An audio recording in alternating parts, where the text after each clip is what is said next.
여러분 안녕하십니까? 여수 MBC 뉴스데스크입니다. 늦더위가 기승을 부리면서 남해안 수온도 식지 않고 있습니다. 고수온이 지속되면서 어류 폐사가 끊이지 않고 있는데요. 최근에는 높은 수온에도 잘 견디는 양식장 숭어까지 떼죽음을 당했습니다. 이런 상황은 처음이라 어민들도 크게 당황하고 있습니다. 최항지 기자가 취재했습니다. 전남 여수 여자만의 한 숭어 양식장입니다. 폭염은 주춤하지만 바다의 수온은 여전히 식지 않고 있습니다. 수온이 28도 밑으로 떨어지지 않는 고수온 경보가 한 달 넘게 이어지고 있습니다. 오랫동안 이어진 고수온에 이 양식장의 숭어 30%가 폐사했습니다. 물 아래쪽에서 헤엄쳐야 할 숭어떼가 수면 위로 올라왔고 또 다른 한쪽에는 이렇게 많은 양의 숭어가 죽어 있습니다. 현재 전남의 고수온 피해 신고 건수는 627만 마리입니다. 이 중 89%는 수온에 민감한 조피볼락. 그동안 높은 수온에도 끄떡없던 숭어까지 올해 처음 떼죽음 당한 겁니다. 37년간 숭어 양식만 하던 어민은 허망한 마음입니다.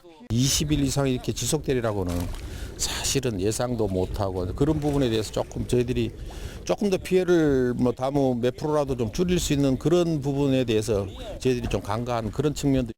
어종을 불문하고 피해가 번지고 있지만 여전히 보상 대책은 현실과 맞지 않습니다. 고수온 피해는 여름마다 반복되지만 어민들의 재해보험 항목에서 고수온은 별도의 특약 사항입니다. 또 재난지원금 규모도 조피볼락 한 마리에 2,045원, 숭어도 2,525원으로 미미합니다. 여기에 보상 최대 한도마저 5천만 원이라 대량 폐사 시 어민들은 막대한 손실을 떠안습니다. 현실적으로 그 실거래가 수준에서 좀 해주시면 좋겠다는 그런 건의를 지속적으로 하고 있고요. 보험도 지금 개인 부담이 너무 많기 때문에 보험 가입을 좀 꺼리는. 연중 행사처럼 올해도 고수온으로 막대한 피해를 입은 남해안 어민들. 해마다 반복되는 피해 예방과 함께 기후 위기에 맞는 보다 근본적인 보상 대책 마련이 시급해 보입니다. MBC 뉴스 최황지입니다. 내년부터 학교 현장에서 사용할 한국사 교과서 절반 이상이 여수 순천 11구 사건을 반란군 등으로 기술해 논란입니다. 여순 사건은 정부 차원에서 희생자 명예회복과 진상규명 작업이 진행 중인데요. 정치권과 지역사회 반발이 커지고 있습니다. 유민호 기자입니다.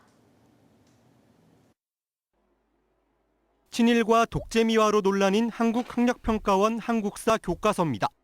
여수 순천 11구 사건 현장을 담은 사진. 반란군, 반란가담자를 색출이라고 설명했습니다. 교과서 하단에도 반란군 일부가 지리산 등에 숨어 저항했다고 적었습니다. 교육부 검인정을 통과한 다른 교과서입니다. 반군, 반란 세력이란 용어가 등장합니다. 이처럼 교과서 9종 가운데 5종이 여순 사건을 반란으로 표기했습니다. 여순 사건은 지난 1948년 전남 여수에 주둔하던 제14연대가 제주 4.3 사건 진압 명령을 거부하면서 시작됐습니다. 군이 가담자를 무차별적으로 색출하는 과정에서 민간인 희생자도 10,000명 넘게 발생한 것으로 추산됩니다. 이처럼 현대사의 비극을 제대로 된 검증을 하지 않고 반란으로 규정하는 건 명백한 왜곡이라는 지적입니다. 이번 교과서 집필자 중에는 여순이나 제주 4.3 연구자가 아닌 사람들이 편향된 어떤 이념만으로 기술한 것이 문제라고 보는 겁니다. 내년부터 해당 교과서를 사용할지 모를 역사교사들도 우려를 나타냈습니다. 다수의 출판사들이 반공적 인식으로 회귀하는 용어들을 사용하고 있어서 역사교사로서 굉장히 우려되는 바입니다. 또 반란 기술이 지난 2021년 국회를 통과한 여순 사건 특별법 정신과 맞지 않다는 비판도 나옵니다. 2021년 6월 29일 여야 합의를 통해서 국회를 통과한 여순 사건 특별법의 정신을 심각하게 훼손하는 것입니다. 지역 반발도 커지고 있습니다. 전남도의회와 전남교육청도 잇따라 결의안과 입장 자료를 내고 역사 왜곡을 멈추라고 촉구했습니다. 대한민국의 민주적 정체성과 역사적 진실을 위협하는 교육부 역사 왜곡 교과서 검정 승인을 강력히 규탄하기 위해서 일선학교가 곧 교과서 선정에 돌입하는 가운데 여순 사건, 제주 4.3 등 현대사를 둘러싼 역사 왜곡 논란이 갈수록 커질 전망입니다. MBC 뉴스 유민호입니다. 전남 국립의대 신설에 관한 대학 설명회가 오는 10일 순천대학교와 목포대에서 각각 열립니다. 의대 공모 용역기관인 에이티커니코리아는 설명회에서 두 대학 교직원과 학생을 대상으로 추진 경과 등을 설명하고 다양한 의견을 수렴할 계획입니다. 순천대는 설명회 개최가 의대 공모 참여를 의미하는 것은 아니라고 선을 그었습니다. 한편 용역기관은 당초 지난 4일 발표하려고 했던 전남 국립의대와 대학병원 설립 방식을 대학 설명회를 마친 뒤 오는 12일 일주일 연기해서 발표하겠다고 밝혔습니다. 순천시 해룡면 신대지구 고등학생의 원거리 통학 문제를 해소하기 위해 인근 선월지구에 학교를 새로 만들거나 옮겨야 한다는 주장이 나왔습니다. 한숙경 전남도의원은 최근 도의회 도정 질문에서 신대지구 학생이 고등학교에 가는데 많은 불편함을 겪고 있다며 개발 중인 선월지구 학교 용지에 고등학교를 신설해야 한다고 밝혔습니다. 신대지구를 포함한 해룡면은 5만 6천 명이 거주하고 있으나 고등학교가 한 곳밖에 없어 원도심 학교를 배정받은 학생들이 매일 원거리 통학하고 있습니다. 김대중 전남교육감은 교육 여건 개선을 위해 고등학교가 신이설될 수 있도록 적극적으로 노력하겠다고 답했습니다. 박우량 신안군수가 직권남용 혐의 항소심 공판에서 징역형의 집행유예를 선고받았습니다. 박 군수는 대법원에서 형이 최종 확정될 경우 군수직을 잃게 됩니다. 신광하 기자가 보도합니다. 친인척 채용 청탁 혐의로 기소돼 1심에서 징역 1년을 선고받은 박우량 신안군수가 항소심 재판에 출석하고 있습니다. 박 군수는 2019년 6월부터 2022년 2월까지 친인척 등에게 청탁을 받은 9명을 기간제 공무원으로 채용하도록 지시한 혐의 등으로 기소됐습니다. 지난 2022년 5월 열린 1심에서 징역 1년의 실형을 선고받았지만 방어권 보장 등을 이유로 법정 구속되지는 않았습니다. 한 차례 선고기일을 연기했던 항소심 재판부는 박우량 신안군수의 항소를 일부 받아들여 원심을 파기하고 징역 8개월에 집행유예 2년을 선고했습니다. 광주지법 형사 2부는 원심의 판단을 대부분 인정하면서도 한 당사자에 대해서는 부당한 지시를 내렸다는 점을 인정할 수 없다며 원심 파기 이유를 설명했습니다. 그러나 박 군수 측이 주장하는 수사기관의 위법 수집 증거 주장은 받아들이지 않았습니다. 박우량 군수는 섬에서 근무하지 않으려는 기간제 공무원을 확보하기 위한 선택이었다며 즉각 대법원에 상고하겠다고 밝혔습니다. 박 군수 측 변호인단은 군수에 대한 검찰 수사는 정파적 공격이라며 관련 서류, 전자정보 등에 대한 위법 증거 수집에 따른 부당 재판이라는 입장을 유지하고 있습니다. 항소심에서 감형은 받았지만 여전히 징역형 이상이어서 대법원에서 형이 확정될 경우 박우량 군수는 직을 잃게 됩니다. 한편 박 군수와 함께 열린 전현직 공무원 등의 항소심에서 1명은 무죄, 나머지 2명은 벌금형이 각각 선고됐습니다. MBC 뉴스 신광하입니다. 고흥군이 국내에서는 유일하게 미래 항공기 평가 기반 구축 사업을 본격적으로 추진합니다. 고흥군은 최근 항공우주연구원, 건설생활환경시험연구원 등과 업무 협약을 맺고 친환경 항공기용 전기 추진체 시스템 평가 기반 구축 사업을 본격적으로 시작했으며 오는 2028년까지 국비 100억 원 등 196억 4천만 원을 들여 성능평가센터를 구축할 계획이라고 밝혔습니다. 고흥군은 무인항공 영농기술 특화 농공단지 내에 성능평가센터가 구축되면 전기추진체의 시험평가와 실증, 인증까지 미래항공 전주기 체계를 완성하게 됩니다. 올해로 30주년을 맞이한 광주 비엔날레가 오늘 개막식을 열고 그 시작을 알렸습니다. 올해 주제는 판소리 모두의 울림으로 판소리를 통해 공간과 소리를 탐색하게 되는데요. 어떤 작품들이 전시되는지 김초롱 기자가 다녀왔습니다. 넓은 모래밭 위로 독특한 정원이 만들어져 있습니다. 주운 물건이나 폐기물 등을 이용해 만든 대형 설치 작품입니다. 모든 물질은 끊임없이 유동한다는 발상을 담아 동식물과 비인간 개체가 공존하는 새로운 생태계를 보여줍니다. 백인 경찰이 흑인을 체포하는 장면을 섬유를 재가공해 표현한 작품입니다. 흑인을 비하해서 표현하는 동물인 원숭이와 장난감 경찰차가 달려 있습니다. 인종차별을 비판하는 겁니다. 독특한 음악도 함께 흘러나옵니다. 흑인의 존재와 투쟁을 상징하는 인물 제임스 브라운의 목소리를 판소리 북장단에 입힌 겁니다. And when I started listening to Pansori music, I realized there's something very soulful. And we realized that Pansori and James Brown had some kind of similar emotional. 제15회 광주 비엔날레의 주제는 판소리 모두의 울림입니다. 판은 우리가 살아가는 공간을 말합니다.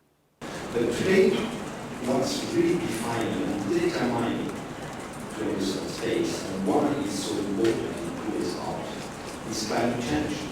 The social placement of women, gay people, migrants, etc. 이번 전시는 공간 안에 담긴 존재들의 소리를 듣고 이를 마음껏 느끼도록 했습니다. 이를 위해 다른 전시와는 달리 작품 간 소리가 겹치는 것을 허용하기도 했습니다. 이번 광주 비엔날레 본전시는 비엔날레 전시관뿐 아니라 이곳 양림동에서도 함께 열립니다. 양림동 미술관과 빈집 등 8곳에서 소리를 주제로 한 작품들이 전시됩니다. 개막식에서는 소설가 한강 작가의 글을 기반으로 한 작가들의 실험적인 공연이 무대에 올랐습니다. 올해로 30주년을 맞이한 광주 비엔날레에는 39개에서 온 작가 70명이 참여해 각자의 문화, 지역, 세대 등 다양성을 작품에 담아냈습니다. 비엔날레는 80만 관객을 기대하며 86일간의 대장정을 시작합니다. MBC 뉴스 김초롱입니다. 순천농협이 오늘 순천대학교 산학협력관에서 제1회 민농포럼을 개최했습니다. 이번 포럼의 주제는 농협 지속가능한 지역 농업의 길을 밝히다로 인구 소멸과 기후변화로 어려움을 겪는 농촌의 대안과 해결책을 찾기 위해 마련됐습니다. 김재수 전 농림축산식품부 장관의 주제 발표를 시작으로 순천농업의 문제점과 방향에 대한 전문가 토론이 이어졌습니다. GS칼텍스가 한가위 명절을 앞두고 여수 지역에 소외된 이웃에게 1억 원 상당의 선물 꾸러미를 전달했습니다. GS칼텍스는 오늘 여수세계 박람회장에서 열린 한가위 사랑의 온정 나누기 행사를 통해 쌀 1,700여 포대와 식료품 700여 개를 지역의 복지기관과 저소득 가정 등에 전달했습니다. 특히 식료품 세트는 GS칼텍스와 여수시 복지기관 등이 사전 선호도를 조사해 16개 품목을 꾸러미로 제작했고 이날 행사 참석자들이 직접 포장해 의미를 더했습니다.